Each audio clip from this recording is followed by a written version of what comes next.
طبيعية في خلال أول أشهر وزنا أكثر من وزن الطفل المرضع رضاعة غير طبيعية صناعية، لكنها كلها يعني المحتوى الغذائي سليم.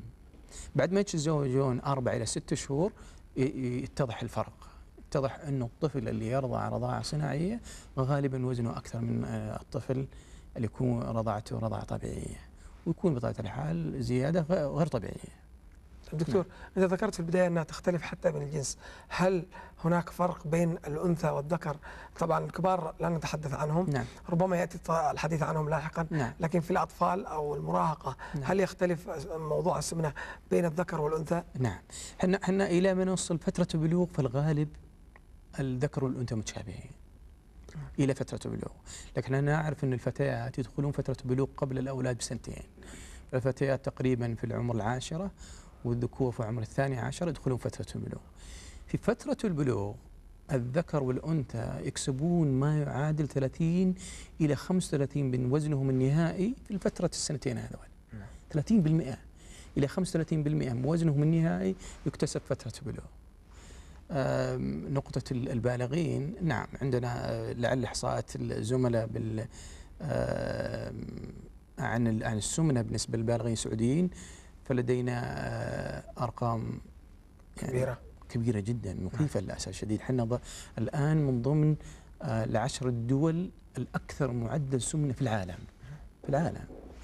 نحن والإمارات والكويت بالإنسان البالغ. كعدد الرجال أكثر سمنة من النساء، لكن نوعية السمنة وخطورتها أو شدتها فتكون عند المرأة أكثر من الرجل. بالعدد الرجال أكثر، ولكن خطورتها ومعدلها يكون في النساء أكثر من الرجال. طيب دكتور، البالغين عادة أو الكبار السن يقاس اللي هو البادي ماس اندكس أو معدل الطول مع الوزن. نعم. الأطفال قد لا ينمون بسرعة سريعا ليطولوا، لكن أحيانا يكبر جسم الطفل شوية. نعم. فهل نستخدم نفس المقياس للأطفال؟ لا، عندنا هذه نقطة جميلة جدا، لأن بعض الأهالي يعني يتخذون نفس الأسلوب في إيجاد. نعم، أي، وأحيانا يعتمدون فقط على الوزن. نعم. كمتخصصين نأخذ وزن الطفل ونضعه على جدول معين، فإذا تعدى وزن الطفل للعمر ما أكثر من 97% من الوزن المثالي فهو وزن غير طبيعي. نستطيع نستخدم اللي هو المعادلة نفسها اللي هو الوزن بالكيلوغرامات على الطول بالمتر المربع، وناخذ النتيجة هذه ونضعها على جدول خاص بالأطفال. للذكور جدول خاص وللفتيات جدول خاص. فعندنا تعريفين اللي هو زيادة وزن وسمنة. يعني حتى لعل دكتور حسن نذكر الجمهور في قضية أنه ما هو الطبيعي بالنسبة لكتلة الجسم للإنسان البالغ، يعني فترة من عمر 15 سنة فما فوق. إذا تكلم عن الرقم 25 إلى 30 فهي زيادة وزن، زيادة. تحت 25 فهو طبيعي، من 30 فما فوق فهو سمنة. لكن نرقمها احنا فنقول انه 30 إلى 35 سمنة من الدرجة الأولى، من 35 إلى 40 درجة ثانية، 40 فما فوق مفرط السمنة. نعم. فأنا تحدث عن قضية الأرقام وعن الاختلافات. في النساء عندنا يميلون إلى السمنة من النوع الثاني والسمنة المفرطة مقارنة بالرجال، لكن عدد الرجال أكثر في قضية الرقم بالعموم. طيب دكتور، أنا كأب أتيت بولدي بطفلي نعم. إليك. نعم. كيف يمكن أعرف أن هذا سمين ولا غير سمين؟ نعم. ما هي الأعراض؟ ما هي المقاييس التي يستخدمونها غير المقاييس الجدول الموجود، لكن كأعراض ساين أند سيمبتومز، أعراض وظواهر على الطفل؟ زيادة الوزن، زيادة الوزن مقارنة بالعمر. نعم. فيأتي الطفل لكل عيادة متخصصة في الأطفال أو طب العائلة يؤخذ له طول ووزن، نضعه على خريطة النمو ونقارنه بالنسبة لعمره وطوله في الجدول المخصص فيه كذكر أو أنثى. فإذا عدى 97% فهو سمين. في حالات يكون أقصر من كذا، وزنه أقل من كذا، لكن إذا قارناه بطوله فهو سمين. فهنا أيضا نقارن عندنا في نفس الجدول مقارنة الطول بالوزن، فإذا عدى أكثر من 50% وزنا على الطول فهو غير طبيعي. أوكي. نعم. أحمد من الرياض، مساء الخير يا أحمد. السلام عليكم. عليكم السلام ورحمة الله. مساك الله بالخير يا الغالي. الرضا والنور حبيبي. ابوي انا بتكلم من ناحيه الاطفال. انا لاحظت في كثير من الناس الان عمليه الاكل عندهم غير صحيه جدا، ما صحيحه. نعم. السبب اول حاجه وجبه الافطار الصباح المفروض انها تكون الساعه 6 صباحا، تمام؟ نعم.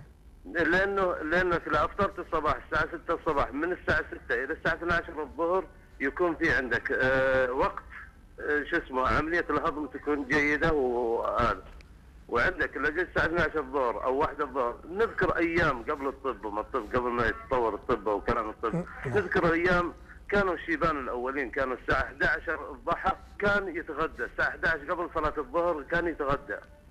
طيب يا احمد، سؤالك هل من سؤال الدكتور؟ لا سلامتك، مجرد بس عمليه اللي هي ترتيب الاكل، بس مجرد ترتيب الاكل هذه اساس محاربه السمنه. ملاحظه جيده وحيناقشها الدكتور ان شاء الله. شكرا يا احمد. الله يبارك فيك يا غالي. شكرا حبيبي. دكتور هذا يتكلم عن انه هذه موجوده لدينا جميعا. نعم. وهي الاهمال في اوقات الوجبات. نعم. الان فطورنا احيانا مع زحمه العمل. نعم. ربما الساعه 11 12، الغداء ربما يمتد لبعد المغرب. نعم. واحيانا لا فطور ولا غداء، وتجي ترجع من الدوام الساعه 5 او 6، تلم ما تجد، واحيانا تنام. نعم. فلا اشكر الاخ احمد على النقطه المهمه اللي ذكرها. نتكلم عن قضيه الاسلوب المناسب بالنسبه للغذاء. احنا تكلمنا في العموم وش اسباب السمنه، الان نتكلم عن قضيه المثل او الطرق السليمه في قضيه الغذاء. الوجبات لازم تكون رئيسيه 3، ويكون في وجبات خفيفه بالنص. دائما نؤكد على قضيه انه تكون في وقت محدد. ذكر الأخ أحمد قضية وجبة الإفطار أهم وجبة، وكلامه يعني لا أبدا من الناحية الصحية. أنت الآن تقوم بعمل من الصباح إلى المساء، أنت الغذاء الأصل فيه إيش؟ كوقود يساعدك في النهار. الطفل اللي يدرس في المدرسة معناه لازم يكون يركز في الفصل يشارك، لازم يكون يأخذ وجبة إفطار. وجبة الإفطار هذه تساعد على قضية أن يكون غذاء سليم. 1، عدم الإفطار والتفاوت بين الوجبات يؤدي لأنك تجوع بصورة غير طبيعية. تلاحظ أن الإنسان اللي يأكل وجبة واحدة، هو للأسف الشديد بعض الموظفين في القطاعات الصحية أو في الشركات كبار يكون وجبة الغداء الساعة 5 أو 6 المغرب، فهنا يجي على وجبة المفروض أنه فرقها على اليوم كامل، أخذ وجبة وزيادة عليها، لأن يكون الجوع غير طبيعي. فحنا دائما ننصح أن وجبة الإفطار أهم وجبة، وتكون صحية في الصباح، وتكون في وجبات خفيفة بالنص، عشان نتفادى قضية الجوع المفرط اللي غالبا يعكس أن كمية الأكل تكون أكثر من الطبيعي. دكتور، عندما يصاب الطفل بالسمنة، نعم. ما هي أبرز تبعات المرض هذا أو تبعات نعم. المشكلة هذه؟ نعم. خلني أذكر نقطة عشان ما أنساها دكتور حسن أيضا، طريقة الأكل. فدائما الإنسان، لاحظ الإنسان السمين والإنسان المعرض للسمنة يأكلون بشراهة بسرعة. المضغ في الأكل يساعد على قضية امتلاء المعدة وأيضا اكتفاء بالأكل. فاحنا دائما ننصح بقضية أنك تركز على الوجبات الرئيسية وطريقة الأكل ببطء ومضغ كامل. إذا أتينا دكتور حسن الأعراض أو المتتبعات ما يتبع تبعات السمنة. نعم. تبعات السمنة للأسف شديد كثيرة. السمنة دائما مربوط بقضية السكر من النوع الثاني وارتفاع الضغط. هذول أكثر يعني أعراض نخاف منهم دائما لأي إنسان سمين. الغالب هذول نشوفهم بعد فترة البلوغ، لكن هل عندنا حالات أطفال فيهم ضغط وسكر بسبب السمنة هم أطفال؟ نعم، للأسف الشديد تجد أطفال في عمر 9 والعاشرة وعنده ضغط وسكر من النوع الثاني. في أيضا مشاكل المفاصل، أنك تحمل الجسم ثقل